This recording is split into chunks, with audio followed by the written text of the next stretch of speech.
welcome Stacey Banks, who will be discussing the topic of protecting third-party risk from plundering. Stacey is currently employed as a senior InfoSec consultant specializing in GRC, risk mitigation, and vulnerability testing. The floor is yours, Stacey.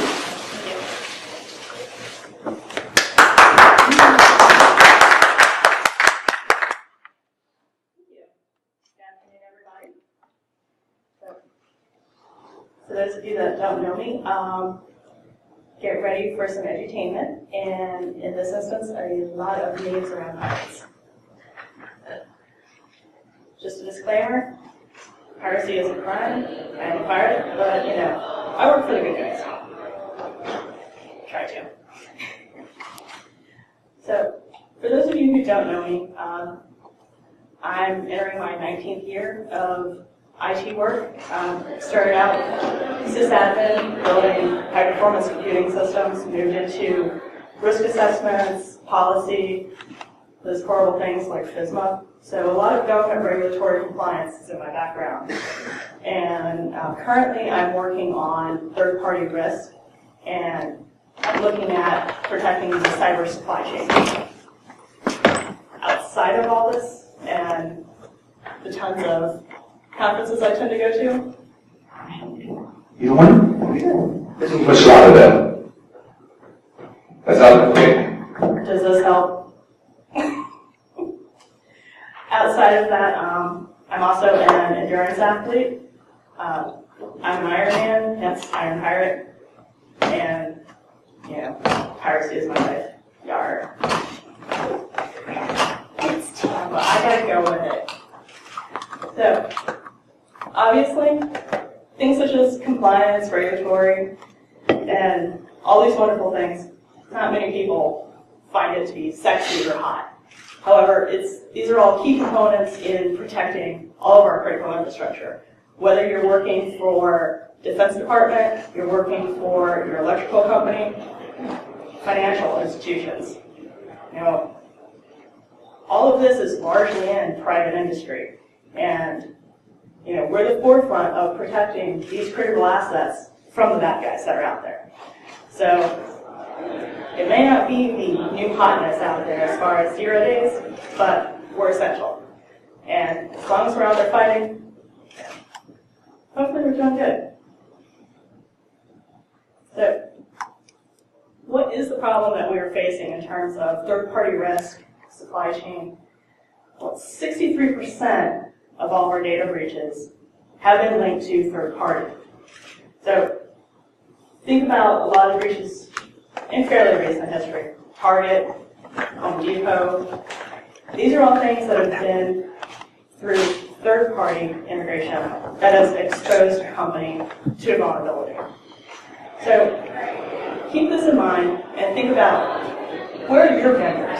You know, who are you utilizing? Now, this might be maybe you're using a cloud provider or you're outsourcing your human resources.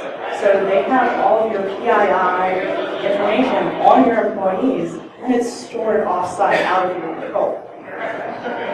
These are the things that are exposing us to risk. And this is universal. It's not just one industry that has this issue. We're all potential victims in terms of where this could be exploited. Simply because it's more things that aren't directly in our control, so there's more opportunities for there to be vulnerabilities. How do you know that your vendor you've outsourced your HR to, how do you know that they're actively employing best practices, whether that's, you know, they're using OSWAP or maybe they're employing NIST standards? Are they using any standards at all? Are they even using encryption? These are things that don't necessarily come up in terms of going through supply chain purchase process, simply because you'll have an engineer that says, we need this package, go buy PeopleSoft. And someone from sourcing will go out, implement the purchase, and then you have it. Well, where's the security process as far as the review? We don't necessarily have a project on everything. So not we don't have the flow.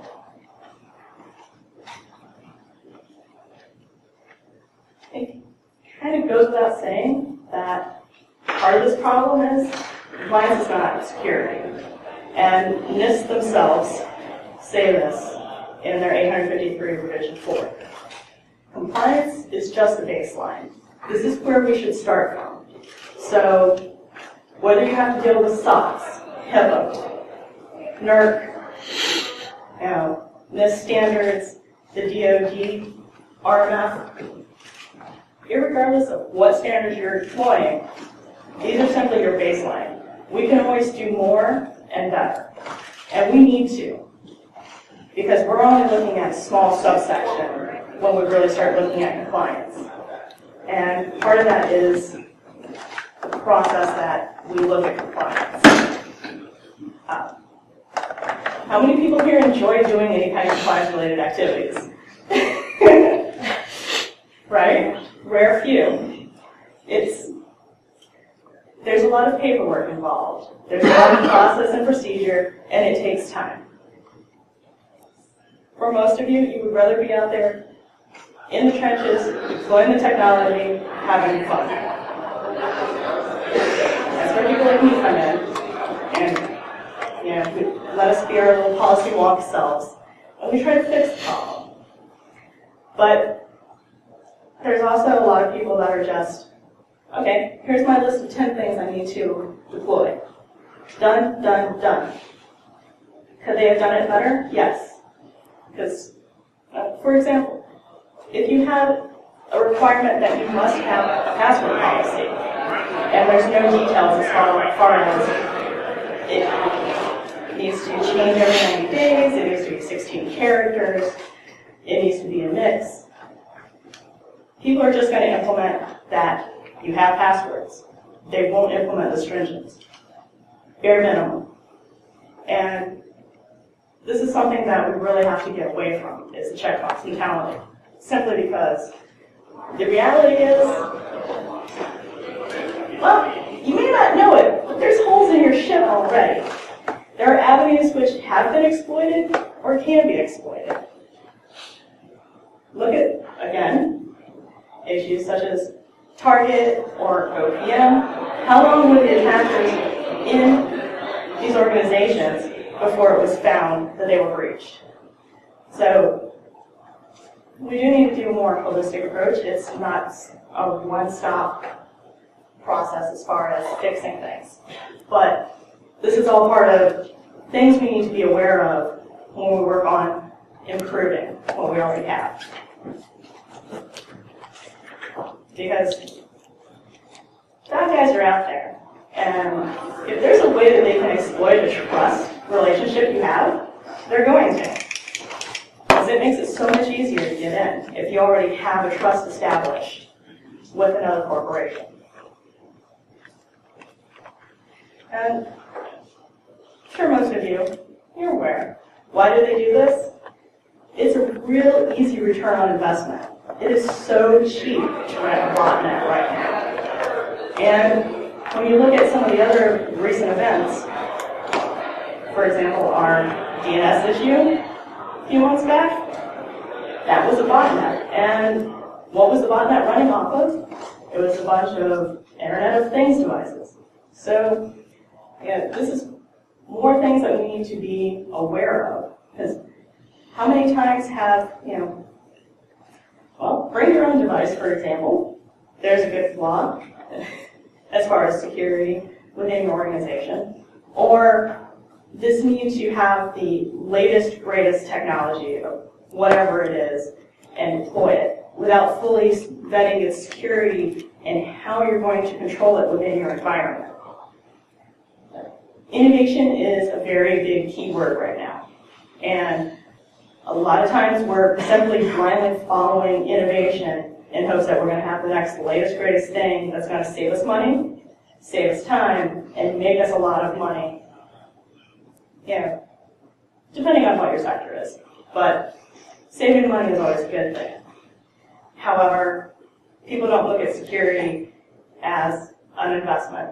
They look at us as a cost.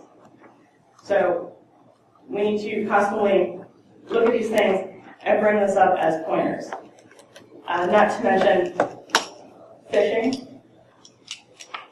When you're leveraging a third party, this also comes into play because now you have even more exploitable ways. So you've got your HR application outsourced. Well, you have people that are expecting to have emails from certain places. It's easy to spoof these and say, oh, we're sorry, your account got timed out, it got closed, what have you. Please reset your password by following this link. It's tried and true attack vectors, which still work. And this gives even more opportunities for these to work. Also, there is a scary amount of information out there. So consider your vendors and consider what their security is. If they have anything that's, say their entire setup is documented really well on the internet, and there's known vulnerabilities, and they have old technology, that's an easy exploit. And actually, there's been a whole lot of exploits over the years that it's come mostly from unpatched old CVEs. Going as far back as 1998, there were unpatched CVE issues that led to being breached. So people tend to think that their systems are a lot more secure than they truly are. So keep in mind, approach everything as if the attackers are already on your network. So there's a good chance they are. And that's just the sad reality of it. We are the weakest link, and anytime there's humans involved in terms of setting up our computer systems, there is a flaw. And bad guys want it more than we want to play blue team, so they will find it.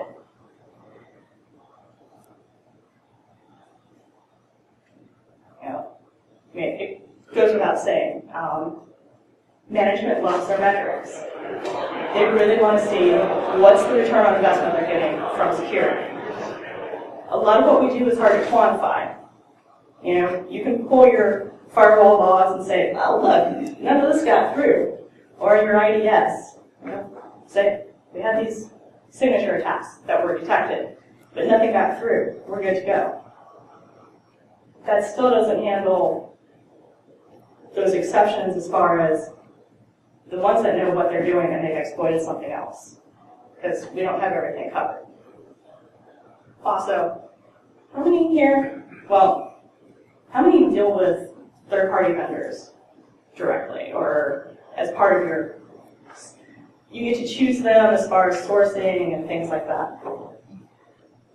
How many of you have actually vetted your third-party vendors and what their security status is? Or, sometimes some places just do, okay, here's a little questionnaire. Are you encrypting stuff? Are you actually deleting it after whatever our agreement was? 2 years, 2 weeks, what have you.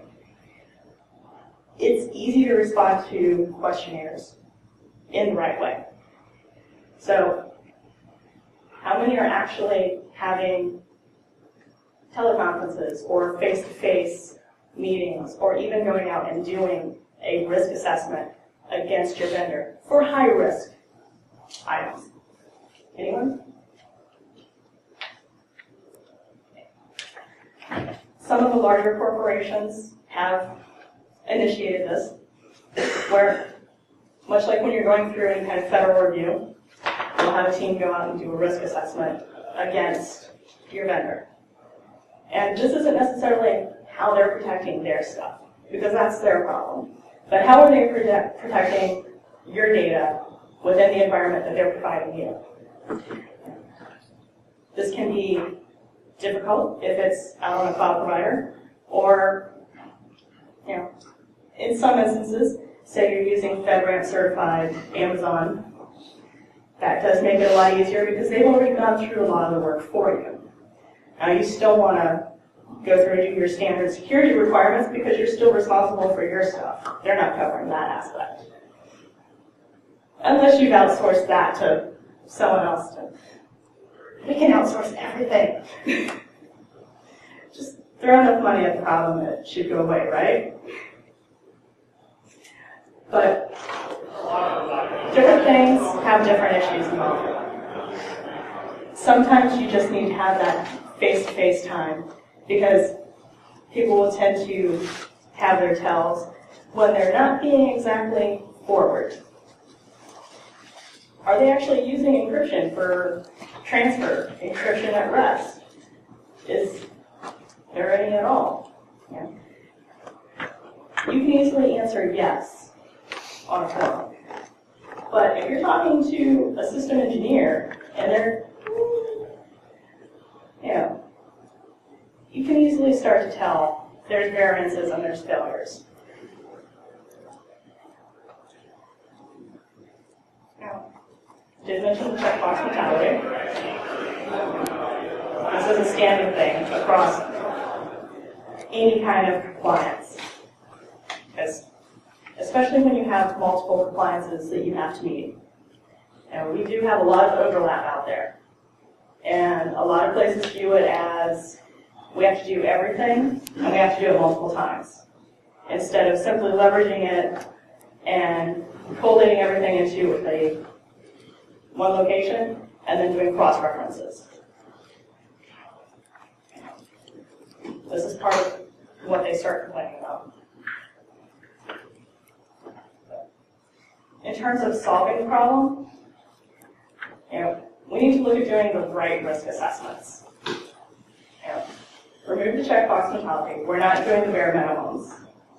We're using this as a baseline, but we're going above and beyond for what suits our needs. Because there's not one thing that fits every organization.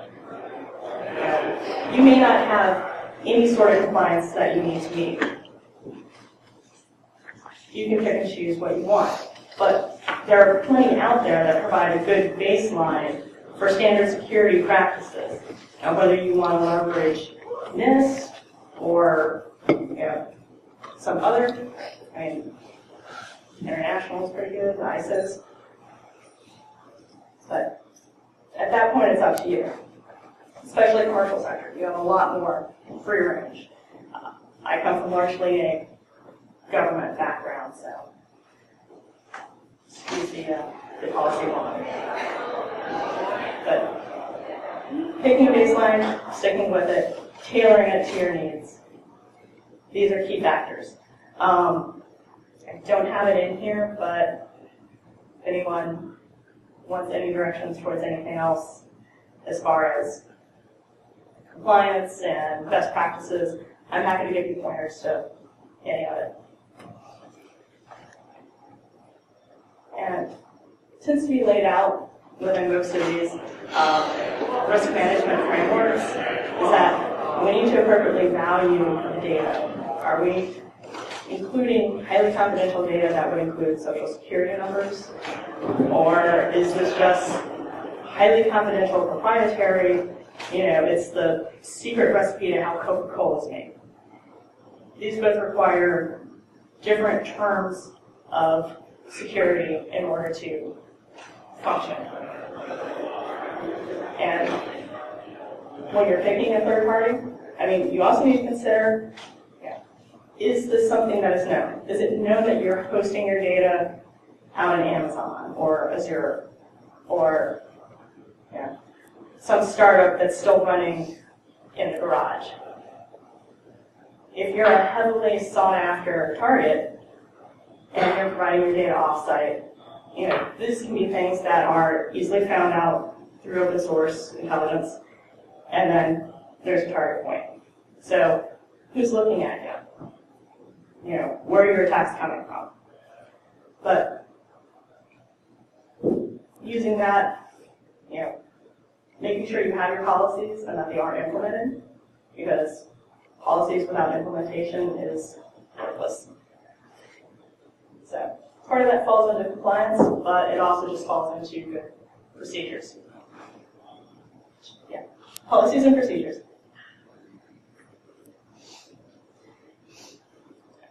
And we also kind of want to go towards, don't just blindly trust.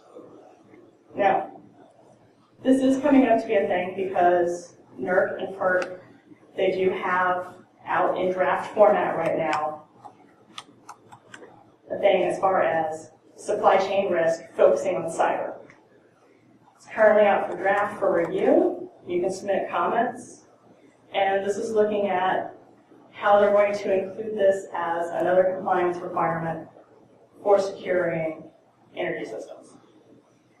And it's still basic security, good practices, but now it's putting it more into a compliance method. And NIST actually has a special publication out as far as supply chain as well. It's NIST 800-161. And these are all really good resources as far as starting to improve a supply chain risk program and vetting those third parties. You know, look at it in terms of what data are you providing? What will they have access to? Are they going to have a dedicated access into your system, or is everything going to be sent to them? Are you doing batch sends? Or is there an API involved? Who's going to have access to this from your third-party side? Is this going to be a limited group? Or, if it's, say it's going up into Amazon, that could be anyone that works in there that would have access to it, depending on what region it gets stored in. Versus if it was one of the verified ones for the feds. If it's been under FedRAMP, that's a much smaller pool of people. This, considering things that are important to you in-house, but looking at it from an external point of view. And then, obviously things like how's your data protected while it's being transferred, while it's being stored, what's your storage time frame, are they going to be deleting, or will they be retaining this because they need to have records for 5 years according to what their policy is. And a lot of this too can be handled by having contract negotiations ahead of time that incorporate cyber requirements, which, this involving another business process, but that's currently what I'm going through, is working with 2 other sections of the business as far as what we're doing and redesigning it and getting everybody to work better and more integrated so that there's more of a flow. Because worldwide cyber is kind of seen as a bottleneck, even though we're just there to protect your data. We want everything to be safe. But we're an extra step. And for a lot of places, we're still a new extra step. So getting in there, being proactive, and working with them and working with these other business processes so that we can integrate into what they have. And a lot of it is about approach, but there's some success. So. And that's pretty much it. It's pirate life. And questions? Yes. So I came up with like 10 while you were talking. I was just imagining all of the uncovered vulnerabilities in so many different places, right? So when you mentioned Target, I was thinking of a lot of different site surveys that have not yet occurred to detect it from a SCADA perspective as electrical control systems. Is that something that you cover in terms of policy? Is that established? Well, it's, you know what I mean? So I think there's a lot of, Target, they run through the HVAC, right? right. So think of all the, retail establishments. I know government agencies are doing site surveys for SCADA, but are retail companies doing it too? That I'm not sure. I haven't worked with a retail company yet. But as far as doing site surveys in more of a commercial retail, I believe some places, I would expect Target is probably doing that after. I would expect them to, sure. But they actually really ramped up their security afterwards. And it is kind of becoming more of a thing. People are taking it seriously, especially with all the breaches. I wouldn't say it's commonplace, however. So part of it is, being aware, even if it's simple as, going through with the Wi-Fi pineapple. And, do you have any unauthorized access points? Not everywhere is thinking about these things. It tends to be more high-profile targets that consider it. Anyone else? Yes. Now that I've been doing PCI DSS for the last year, Target was not following the rules by having their maintenance system connected to the store system, their maintenance accounting system connected to the store system. Had they been following PCI DSS compliance, that wouldn't have happened. Jake Johnson, Homeland Security, I don't think any of his staff was, I'm an OPM victim. They kind Most of us probably are in this room. yeah, I'm on my 9th American Express card. So, yeah, give it up on black and back down to gold. How do I put it nicely? Anybody who was working a government contract, especially TSSCI, that doesn't need to work, has left. So there was a massive brain drain. Jay Johnson, I'm not sure, is illiterate for anybody at OPM to even follow. My clients are doing ISO 27001, World PCI compliant, that's what I do. If you have a standard, you know at least where the attacks are going to be coming from by the parts the standards do not correct. This is a brutal example. I have a gorgeous leaded glass door in front of my house because that's where, if I'm going to have a home invasion, that is where I want them to be coming in from. The field of fire, I'm not going to be hitting any neighbors. There's a large pineapple palm backing it. So basically, and it's non-carpeted, so it should be easy to clean up. That was, my wife was so happy. Definitely a Floridian. It's all tiles. Yeah, the rest of the house is white carpet. We don't have kids. So I mean, or pets. So I mean, basically, if you know where the attacks are coming from, because you're prepared, you're going to get attacked. But if you can basically shadow the attack to know exactly where it's coming from, hey, bring it on. It gets resolved. It's there, and standardization, compliance will do that for you. Yeah. You know what the compliance doesn't cover is going to be your weak spot. So when you do get attacked, bam, let it happen. And if there's appropriate continuous monitoring that's going on, the organization will be looking out for those irregularities that pop up. And I mean, that's the beauty of standardization, is you can go from one agency or one business to another and know that, okay, I've gone through at a moderate level and implemented all this stuff. So you have a known baseline to work from. So if you've got a trusted connection between these systems and then suddenly there's something else that comes through, there's a good chance that, there's either a bad guy or they might have changed something and something went wrong. But it gives you that familiarity and, looking for the irregularities. Anyone else?